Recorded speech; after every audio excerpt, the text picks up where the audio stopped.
Hello everyone, welcome back to video lecture series of integrated circuit. तो today I am discuss BJT amplifier. Okay, तो हम linear integrated circuit पढ़ रहे हैं fourth semester electronics का, जिसमें हमने बहुत सारे टॉपिक को कवर कर लिया है। यूनिट 1 के बहुत सारे टॉपिक को कवर कर लिया है, जैसे advantage of IC over discrete component, construction of monolithic ICs.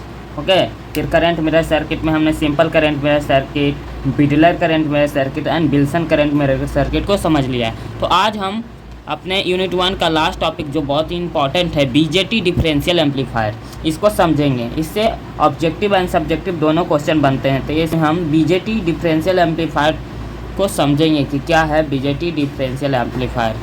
ठीक है, तो इसके नाम में ही है बीजेटी डिफरेंशियल एम्पलीफायर, तो यानी कि बीजेटी से बना होगा, यानी ट्रांजिस्टर से बना होता है। ठीक है, तो बीजेटी डिफरेंशियल एम्पलीफायर क्या है ये पहले जानते हैं। तो देखिए, इसका डिफिनेशन है कि इट इज़ एन एम्पलीफायर, ये क्या है, एम्पलीफायर ही है, in which amplify the difference between two input signal, यानी जो इसमें जो इनपुट सिग्नल अप्लाई होगा उसका डिफरेंस को ये एम्पलीफाई करेगा, इसीलिए इसका नाम है डिफरेंशियल एम्पलीफायर। और ये बीजेटी से बनता है, इसलिए बीजेटी डिफरेंशियल एम्पलीफायर इसको कहते हैं।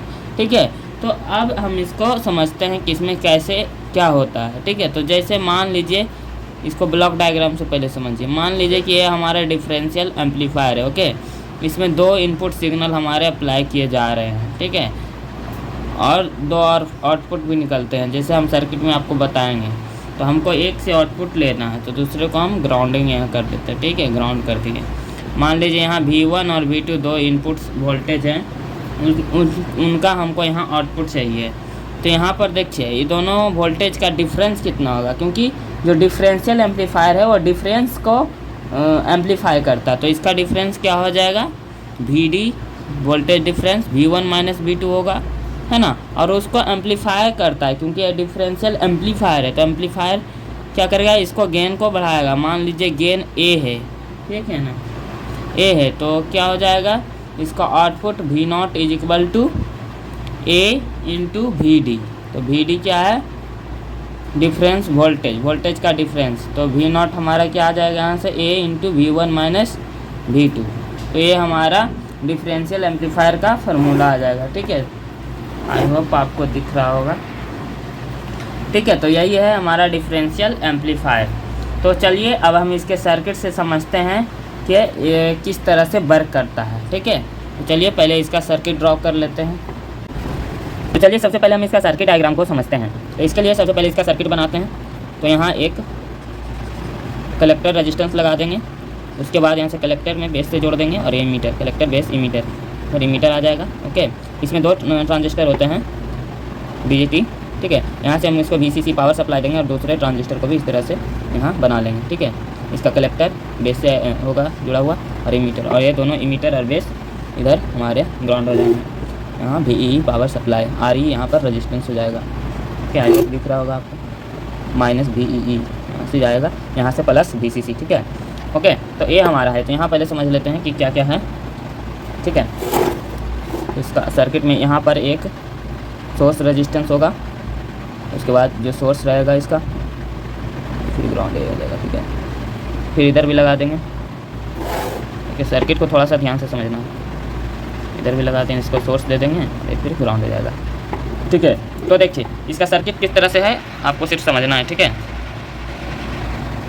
तो इसका सर्किट है कि यहाँ पर दो ट्रांजिस्टर है, Q1 एंड Q2, दो सर्किट हैं, और यहाँ पर कलेक्टर रेजिस्टेंस लगा हुआ है, RC1 मान लेते हैं, और इसको RC2। ठीक है, और यहाँ पर हमारा सोर्स रेजिस्टेंस RS दोनों में लगा हुआ, RS1 कर लो और RS2। ठीक है, ओके, यहाँ पर दो वोल्टेज अप्लाई किए गए हैं, वोल्टेज 1 एंड वोल्टेज 2, इसके इनपुट टर्मिनल। इसमें देखिए दो इनपुट टर्मिनल और दो आउटपुट टर्मिनल्स होते हैं। ठीक है, यहाँ से हम आउटपुट लेते हैं कलेक्टर से। ठीक है, इसको हम V01 मान लेते हैं, कलेक्टर आउटपुट वोल्टेज 1, और V02। ठीक है, ये दो हमारा, इसमें दो इनपुट वोल्टेज एंड दो आउटपुट वोल्टेज हमको निकलते हैं। इसका कन्फिग्रेशन समझाएंगे तो आपको सब समझ में आएगा। ठीक है, तो ये हमारा यहाँ पर सर्किट डायग्राम इसका हो गया। अब हम समझते हैं कि डिफरेंशियल एम्पलीफायर का यूज हम क्यों करते हैं। ठीक है, बीजेटी डिफरेंशियल एम्पलीफायर का यूज क्यों किया जाता है। तो देखिए, बीजेटी डिफरेंशियल एम्पलीफायर के कुछ बेसिक कैरेक्टरिस्टिक्स हैं। जो बीजेटी डिफरेंशियल एम्पलीफायर होता है वो मैच ट्रांजिस्टर की तरह काम करता है। बीजेटी डिफरेंशियल एम्पलीफायर क्या है, तो हम इसके बारे में लिखते हैं। ठीक है, अभी सर्किट को हम साइड में बना लेते हैं, तब आपको अच्छे से समझ में आएगा।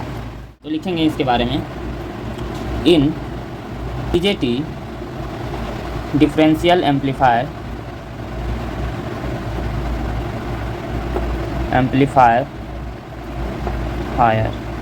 इन BJT differential amplifier consist of, इसके बारे में लिखना है आपको एग्जाम में यदि आ जाए कि एक्सप्लेन बीजेटी डिफरेंशियल एम्पलीफायर, तो इसके बारे में क्या क्या लिखेंगे समझिए। तो हम लिखेंगे BJT differential amplifier consist of, जो है इसमें वो लिखेंगे कंजिस्ट ऑफ टू ट्रांजिस्टर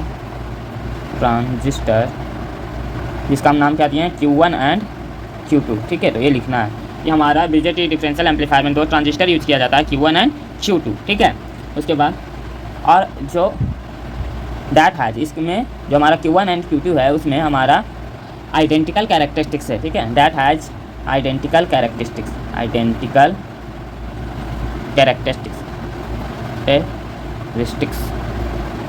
अब यहाँ समझना है आपको कि जो बीजेटी डिफरेंशियल एम्पलीफायर है उसमें क्या हो रहा है। तो बीजेटी डिफरेंशियल एम्पलीफायर 2 ट्रांजिस्टर से मिलकर बना है, जैसा कि हमने सर्किट में बताया भी आपको, है ना। तो ये 2 ट्रांजिस्टर से मिलकर बना होता है और इसका जो ट्रांजिस्टर होता है उसमें आइडेंटिकल कैरेक्टरिस्टिक्स होता है। आइडेंटिकल कैरेक्टरिस्टिक्स होने का मतलब क्या है, जैसे करंट मिरर सर्किट में Q1 एंड Q2 ट्रांजिस्टर जो होते थे आइडेंटिकल होते थे, तो क्या होता था, उनका इनपुट वोल्टेज सेम हो जाता था, है ना। तो इसी तरह से ये आइडेंटिकल कैरेक्टरिस्टिक्स इसका होगा दोनों ट्रांजिस्टर का, ओके। तो जब आइडेंटिकल कैरेक्टरिस्टिक्स होगा इसका मतलब है कि जो इसमें, इसका मतलब क्या है कि Q1 एंड Q2 का जो भी कैरेक्टरिस्टिक्स होगा दोनों का सेम ही होगा, ठीक है। दोनों ट्रांजिस्टर का कैरेक्टरिस्टिक्स सेम होगा, इसीलिए इसको हम समटाइम्स मैच ट्रांजिस्टर भी कहेंगे, मैच ट्रांजिस्टर। हेंस लिखेंगे, hence it is match transistor, दोनों मैच होगा एक दूसरे से, मैच ट्रांजिस्टर, ओके।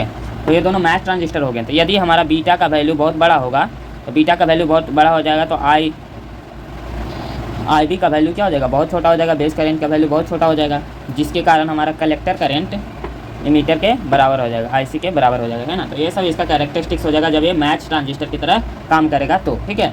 तो अब हम इसके कॉन्फ़िगरेशन को समझते हैं। मेन इसका कॉन्फ़िगरेशन ही समझना होता है कि किस तरह से कॉन्फ़िगरेशन होता है। तो हमारा ट्रांजिस्टर में ऐसे 3 तरह का कॉन्फ़िगरेशन होता था, common base, common emitter and common collector. तो जो यहाँ पर हमारा बीजेटी डिफरेंशियल एम्पलीफायर है तो कॉमन इमीटर पर है, देखिए इमीटर दोनों में कॉमन है, ठीक है ना, कॉमन इमीटर पर हमारा बना हुआ है। तो चलिए समझते हैं कि बीजेटी डिफरेंशियल एम्पलीफायर में कौन कौन से कॉन्फ़िगरेशन हो रहे हैं। तो अब लिखेंगे कॉन्फ़िगरेशन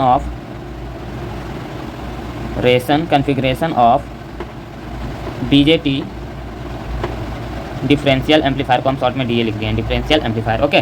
तो कौन कौन से कॉन्फ़िगरेशन होंगे, तो आप समझ सकते हो कि यहाँ 2 इनपुट है, तो दिख नहीं रहा होगा, 2 इनपुट हैं, देखिए यहाँ V1 और यहाँ V2, 2 इनपुट है और 2 आउटपुट, V01 और V02, 2 इनपुट और 2 आउटपुट है, यानी टोटल कितने कॉन्फ़िगरेशन होंगे, 4 कॉन्फ़िगरेशन होंगे, ठीक है। तो ये लिखेंगे ऑन द बेसिस ऑफ, लिखेंगे on the basis of input, IP for input and output and input and output, there are 4 configuration.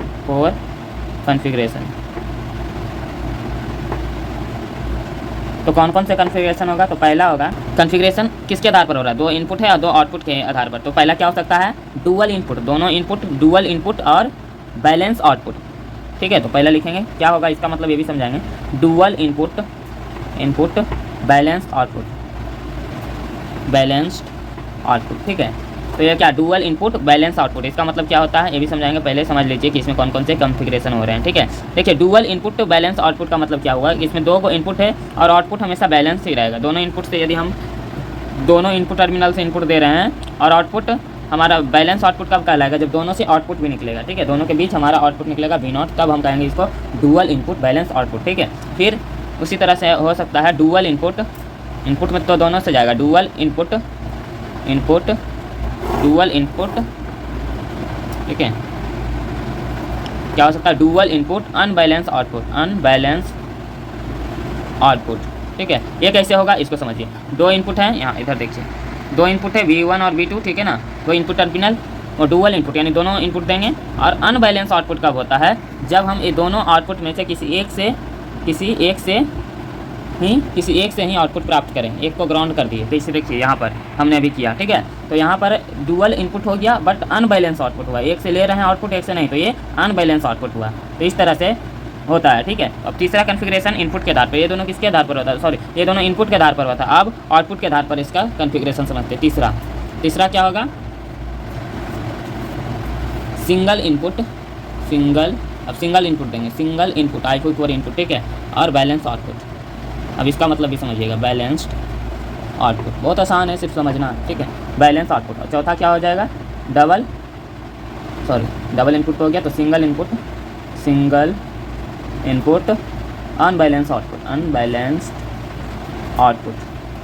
अब इसी सर्किट में आपको सब समझना है ध्यान से, ठीक है। तो इसमें 4 कॉन्फ़िगरेशन थे on the basis of input output. कौन था, पहला डुअल इनपुट बैलेंस आउटपुट। तो डुअल इनपुट बैलेंस आउटपुट में क्या हो रहा था, दोनों इनपुट टर्मिनल से हमारा इनपुट वोल्टेज अप्लाई होगा और आउटपुट भी हमारा दोनों से आएगा, ठीक है। जब दोनों से आएगा आउटपुट V0 1 2, ठीक है, दोनों के बीच हमारा यदि आउटपुट आएगा, दोनों से इनपुट जाएगा और दोनों के बीच आउटपुट यदि आ गया तो हमारा ये कहलाएगा डुअल इनपुट बैलेंस आउटपुट, ठीक है। और दूसरा क्या है, dual input but unbalance output कब होता है, जब कोई एक टर्मिनल से ही हमारा आउटपुट निकले, दूसरा से नहीं निकले, दूसरा ग्राउंड हो, ठीक है। तो हमारा ये कहलाएगा डुअल इनपुट अनबैलेंस आउटपुट। फिर सिंगल इनपुट कब होता है, जब सिंगल इनपुट दें, किसी एक टर्मिनल से इनपुट दें और दूसरे को सीधा डायरेक्ट ग्राउंड कर देते हैं, ठीक है। तो ये सिंगल इनपुट हो गया। बैलेंस आउटपुट कब होगा, तो ये तो समझेंगे कि दोनों से यदि आउटपुट निकलेगा तो हमारा हो गया 1, ठीक है। तो यदि दोनों के बीच से आउटपुट निकलेगा और एक से जा रहा है तो सिंगल इनपुट और बैलेंस आउटपुट। उसी तरह से सिंगल इनपुट अनबैलेंस कब होगा, जब एक ग्राउंड हो जाएगा, ठीक है। समझ रहे होंगे आप, आई होप आपको समझ में आया होगा कि किस तरह से ये सब हो रहा है, ठीक है। तो एक बार फिर से समझ लीजिए किस तरह से था ये पूरा। तो बीजेटी डिफरेंशियल एम्पलीफायर में क्या होता है कि ये 2 ट्रांजिस्टर से मिलकर बना होता है जिसका आइडेंटिकल कैरेक्टरिस्टिक्स होता है। आइडेंटिकल कैरेक्टरिस्टिक्स का मतलब क्या होगा कि इसमें सब आइडेंटिकल ही होंगे, ठीक है ना। इसका बीटा यदि गेन बढ़ जाएगा तो बेस वोल्टेज बहुत घट जाता है, बेस करंट बहुत घट जाएगा, जिससे collector current is equal to emitter current होगा, ठीक है। Collector current is equal to emitter current, यहाँ ये होगा, ठीक है, इमीटर करंट होता है, ठीक है। तो फिर इसका कॉन्फ़िगरेशन उसी तरह से होगा, इनपुट और आउटपुट दोनों के आधार पर, क्योंकि इसमें 2 इनपुट हैं और 2 आउटपुट हैं, तो टोटल 4 कॉन्फ़िगरेशन होंगे। पहला होगा डुअल इनपुट बैलेंस आउटपुट। दोनों इनपुट में यदि दोनों इनपुट से इनपुट वोल्टेज देंगे और दोनों से यदि आउटपुट आ रहा है तो हमारा हो जाएगा डुअल इनपुट बैलेंस आउटपुट, ठीक है ना।